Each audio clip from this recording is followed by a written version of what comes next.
سلام له خورشیده د 11 بجو خبرونو ته ښه راغلاست. د هلمندیانو د سولې کاروان له نږدې یوې میاشتې پښې له مزل وروسته تېره ورځ بلخ ته ورسید. د دغه کاروان غړي چې د سولې پیغام له ځانه سره لیږدوي وایي افغانان نور له جنګه ستړي شوي او تر دې وروسته د وینې تویېدنې زغم نه لري.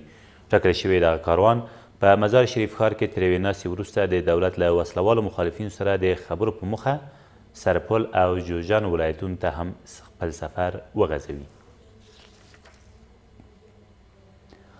د لوګر په ازرې ولسوالۍ کې د یوې نښتې په پایله کې 3 طالبان وژل شوي او 2 نور یې ټپیان دي. د دغه ولایت د امنیه قومندانۍ ویان شاپور احمدزی وایي په دغه نښته کې چې تېره شپه د یادې ولسوالۍ په سلیم خیلو او خروټو سیمو کې ترسره شوي د بریدګرو یو شمېر وسلې هم د پولیسو لاسته ورغلي دي. له دې سره سم د لوګر د مرکز پل حرم ښار په بابوس سیمه کې 2 نور طالبان د خپل ماین چاودنې له امله وژل شوي دي.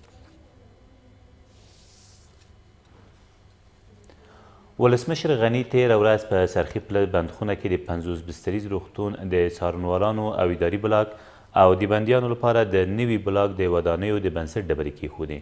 ښاغلي غني په همدې اړه جوړ شویو مراسمو کې وویل د تنخوا په بدل کې د یادو ودانیو په جوړولو کې باید د بندیانو له ظرفیتونو او مهارتونو هم استفاده وشي. نوموړي ژمنه وکړه چې د عدالت د پلي کېدو لپاره به د ټولو بندیانو دوسیې د دویم ځل لپاره وارزول شي او په اعدام د محکوم شویو زندانیانو په اړه هم یو پلاوی کار کوي.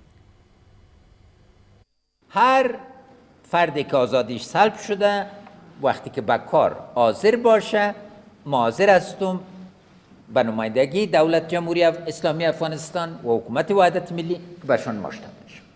زیادترین استفاده را از پیشون کنیم که عاطل نماند.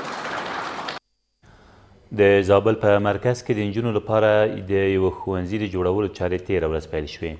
دغه ښوونځی چې د 40 دختران په نامه دی تر دې مخکې د ودانۍ د نه درلودو له امله زده کوونکي له ګڼو ستونزو سره مخ وو.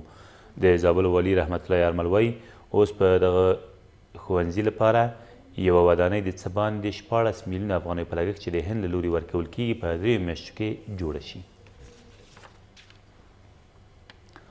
او 4 کسان په کندوز کې د نشه یي توکو د لیږد په تور د پولیسو له لوري ونیول شول.